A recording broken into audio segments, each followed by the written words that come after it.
कागबाज में हुई लड़ाई, एक पुरुष की रची कहानी। ताके बाप की तीन लुगाई, माँ बेटी और नानी। जय श्री राम विद्वानों, आज के वीडियो में आपका तहे दिल से स्वागत है। विद्वानों, कहानी रोचक कथा से ली गई है। इससे पहले अब यदि अभी तक अपने चैनल को सब्सक्राइब नहीं किया तो कृपया सब्सक्राइब कर लें और अपने यूट्यूब परिवार में जुड़कर धार्मिक रोचक पहेलियों में सहायता करें। तो अपनी आज की जो पहेली थी, कागबाज में हुई लड़ाई, एक पुरुष की रची कहानी, ताके बाप की तीन लुगाई, माँ बेटी और नानी। इसका अर्थ जानते हैं। विद्वानों, गुरु वशिष्ठ हुए, उनके पुत्र का नाम शक्ति था और शक्ति के पुत्र हुए पराशर ऋषि। विद्वानों, कहा जाता है शक्ति को कलमा सपाद नाम के राक्षस ने मार दिया था। पराशर ऋषि को उनके पितामह वशिष्ठ ने पाला और जैसे जैसे पराशर ऋषि बड़े हुए, उनका विवाह एक सक्री नाम की औरत से कर दिया गया। विद्वानों, जैसे ही पराशर ऋषि को पता चलता है कि मेरे पिता को राक्षसों ने मारा, तो पराशर ऋषि भगवान शिव की भक्ति करने के लिए जंगल की ओर चला जाता है। कहा जाता है पीछे से उनकी पत्नी रजोस्वाला हो जाती है और संदेश भिजवाती है पराशर के पास। विद्वानों, पराशर अपने शुक्राणु एक कागज में डालकर कौवे को देता है। कौवा पक्षी उड़ता हुआ जा रहा था। बाज सोचा कि इसमें कुछ ना कुछ खाने की चीज़ है। बाज उस पर झपटा मारता है और संयोग ऐसा था, काग के मुख से वो शुक्राणु छूटकर नदी में गिर गया और नदी में एक मछली उसे अपने पेट में गिरा।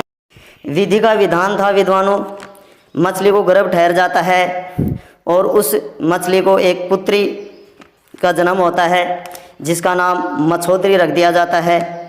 समय बीतता है, मछोदरी जैसे जैसे वयस्क हुई, एक बार वही पराशर ऋषि अपनी भक्ति से उठकर वापस अपने घर की तरफ चल रहे थे। बीच में नदी, यमुना नदी आती है और जो केवट था वो खाना खा रहा था। इसी वजह से उस ऋषि पराशर को छोड़ने के लिए अपनी बेटी मछोदरी को भेज देता है। विद्वानों, मछोदरी के शरीर से मछली की दुर्गंध आती थी क्योंकि वो मछली के पेट से उत्पन्न हुई थी। मछोदरी उसको लाने के लिए चली जाती है। विद्वानों, पराशर ऋषि उस कन्या पर मोहित हो जाते हैं और उसको अपने साथ समागमन करने के लिए कहते हैं। मछोदरी कहती है कि हे महाराज, नीचे जल, ऊपर आकाश, पक्षी पखेरु सब देख रहे हैं, ऐसा नहीं हो सकता और फिर मेरा कुंवारापन भी खत्म हो जाएगा। विद्वानों, ऋषि पराशर अपनी योग माया से पानी के ऊपर कमोदनी का आवरण बिछा देता है और चारों तरफ धुंध फैला देता है और जो मछोदरी थी उसको ये आशीर्वाद देता है, वरदान देता है कि जा तेरे शरीर से सुगंध निकलेगी, जो ये मछली की दुर्गंध है ये सदा सदा के लिए हट जाएगी, ये मेरा वरदान है, और आपका जो कुंवारापन है वो भी नष्ट होगा, ये मेरा वरदान है। इससे वो मछोदरी थी वो राजी हो जाती है। उसी का नाम सत्यवती पड़ता है। विद्वानों, पराशर ऋषि उसे समागमन करते हैं और उनसे एक पुत्र का जन्म होता है जो महान विद्वान, वेदों के रचयिता, महाभारत के रचयिता वेद व्यास उत्पन्न होते हैं। इस प्रकार जो अपनी पहले कागबाज में हुई लड़ाई, एक पुरुष की रची कहानी, वो पुरुष वेद व्यास था। ताके बाप की तीन लुगाई, माँ बेटी और नानी।